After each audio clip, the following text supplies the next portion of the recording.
So the other aggravating entangled, well, one of the other aggravating entangled messes is the horn, which I might have mentioned before, and if I haven't, I'm going to say it again, or now.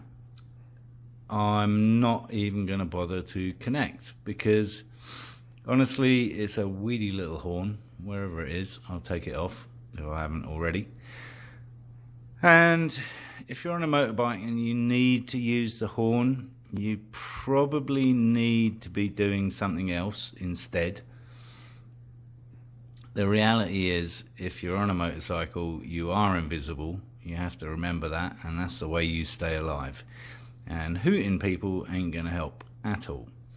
So I'm not even going to connect the horn, because I can do that here in Arizona, because we have no test that says the horn has to work.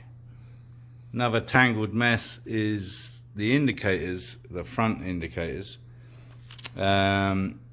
which are enormously complicated on an MV Agusta 750 F4, because they're mounted in the fairing on metal posts, and you have to align the fairing totally correctly for the contacts to line up, and they never did after I got those cheap fairings from China. So I haven't had indicators on this bike for years. So I'm gonna cut some of these wires too, but I am gonna mark them up so that I can connect front indicators if I want to. Again, here in Arizona, doesn't really matter, anything goes. So if you follow those wires down from the indicators, one goes to the speedo, which obviously there's a flashing light on the speedo. One goes down to this guy that we had so much trouble getting through the frame, which plugs into the left-hand handlebar switch, which is where you operate the horn and the lights and everything else, pretty much, including the indicators. So that's all going to kind of go away. I wonder if we even need that. We'll find out. The more wires we chop off, the more we'll realise.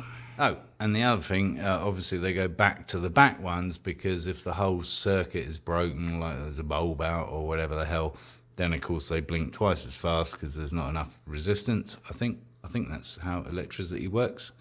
I have to check with my mate Mike. That didn't achieve too much, but we've freed two wires which are essentially just to do with the indicators.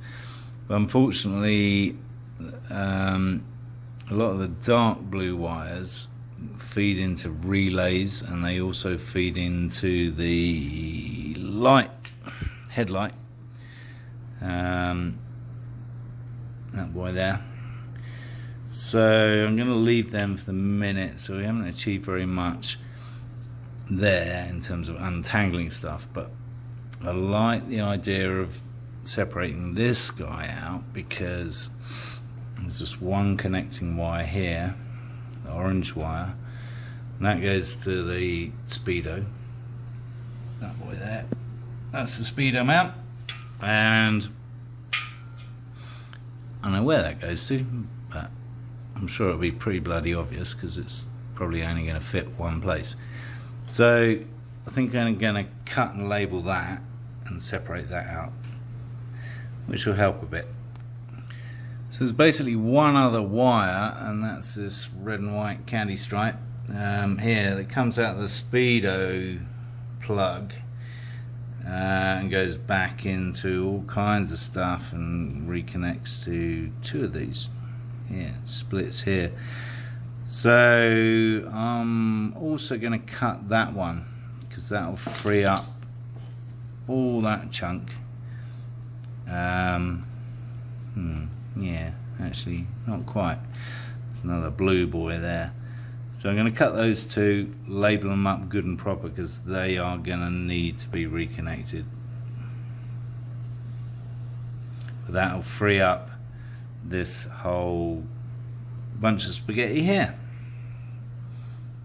And that's the label I'm going to give it. I mean, just give yourself as much information as possible. So that's to the light main kind of feed in the loom, and it's the big light blue that it feeds into eventually, right? Because there's a load of dark blues there, and that's a dark blue, but it feeds into this lighter blue. So just give yourself as much clue, because when you come back to it in 3 months' time, you're going to forget. So out of all that, I think we've managed to end up with 2 manageable strings. So this is the Speedo cable that goes to the Speedo.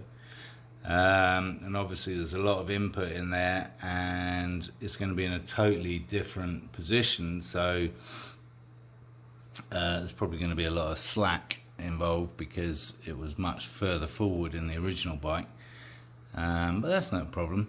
And then we got this more manageable mass, which goes down to a lot of shit, including the handlebar switch, the yellow guy, couple of relays, and this boy, which I still don't know where it goes, but it will become very evident once we start putting things back together, I hope.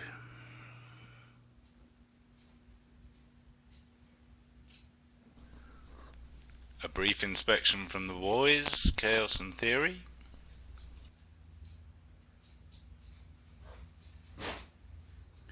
Talk about threading camels through the eye of a needle. We're getting there. It's a very gentle and boring process. The speedo I'm going to bring up through here, because this is where it's going to mount, up here, right? So that'll be a different route for that, and that will keep it nicely out of the way, and all that cable hopefully out of the way of the rest. So bearing in mind I've got some slack still left there because I've got to get all this stuff through as well, which is going to be fun. This is looking good because we're up to here, and it's got, you know, it's got to come over a few inches probably, but we're going to have that because all this has got to come forward somehow, even if it nestles in there, most of it.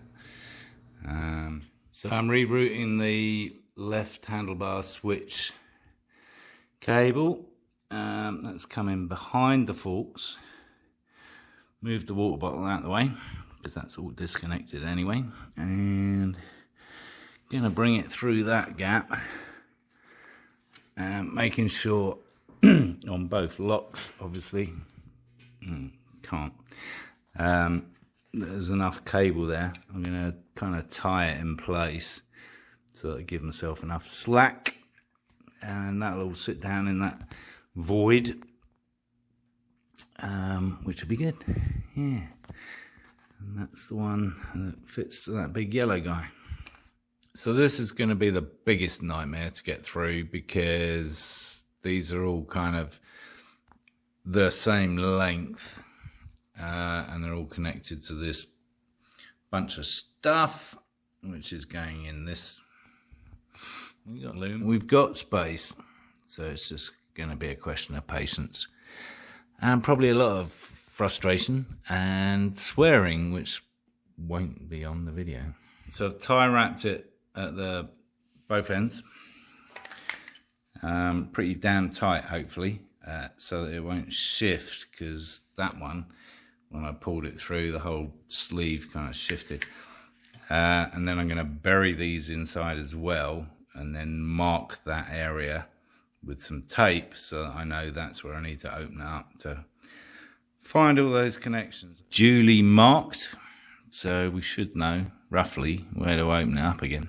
That's better. I can see what I'm doing now, and these are amazing. Snap-on LED. Minimal heat, maximum light. Amazing. So this mess is clear of that first hurdle, and it's only the first hurdle because there's like at least 2 to go.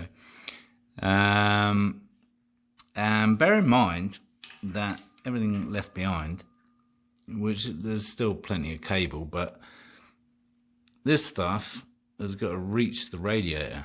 This is all sensors for the radiator and the fans and the heat sensor. So all this has got to end up over here. And this is where it's really like inch by inch, because it comes back to these guys, the small guys that we got through first, which were easy. We got plenty of slack and everything, but we've got to get it all through at the same time. And all from here onwards, all this has got to come through here. So we've got to be pulling it from the front end and pushing it from the back end. And so I'm going to cut this and then relabel it as soon as I can so I don't forget what the hell it is after I've got it through the gap. Softly, softly, catchy monkey.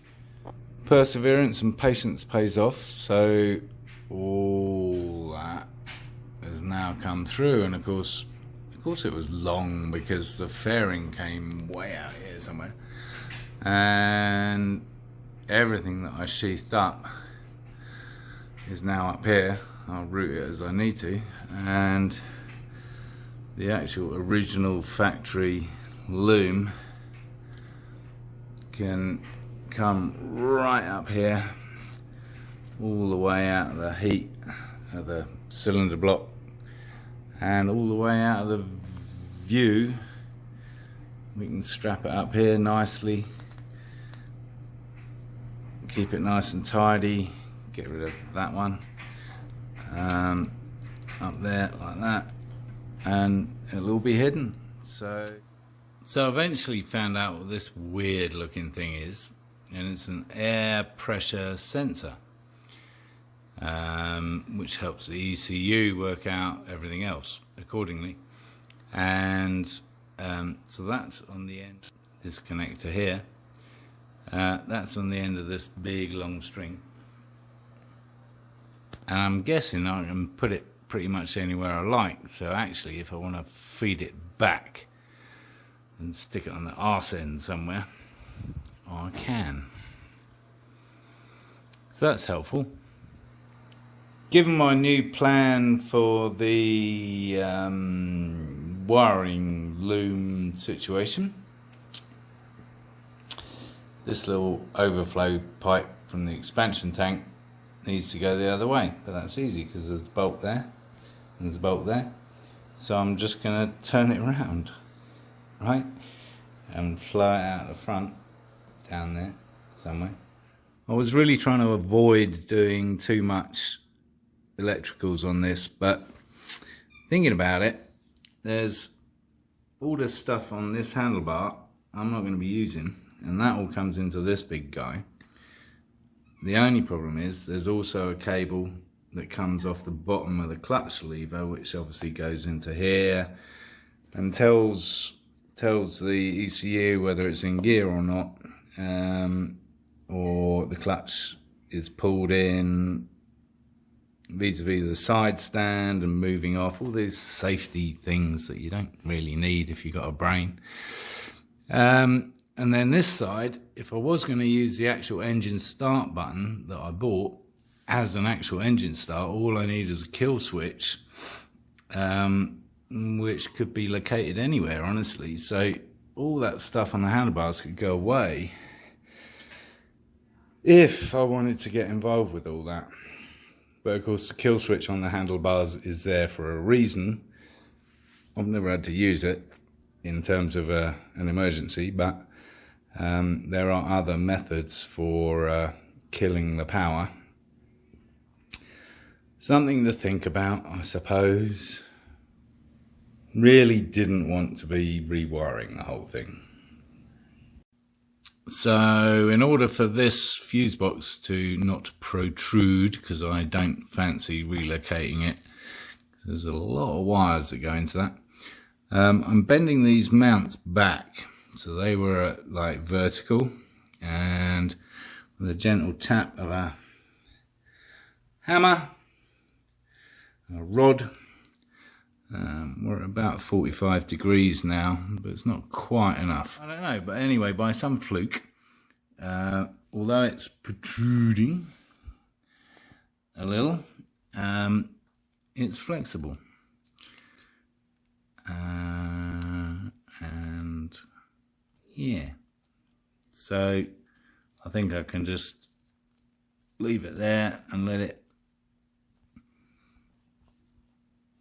I think that'll do the job. We'll see. Another generous helping of spaghetti.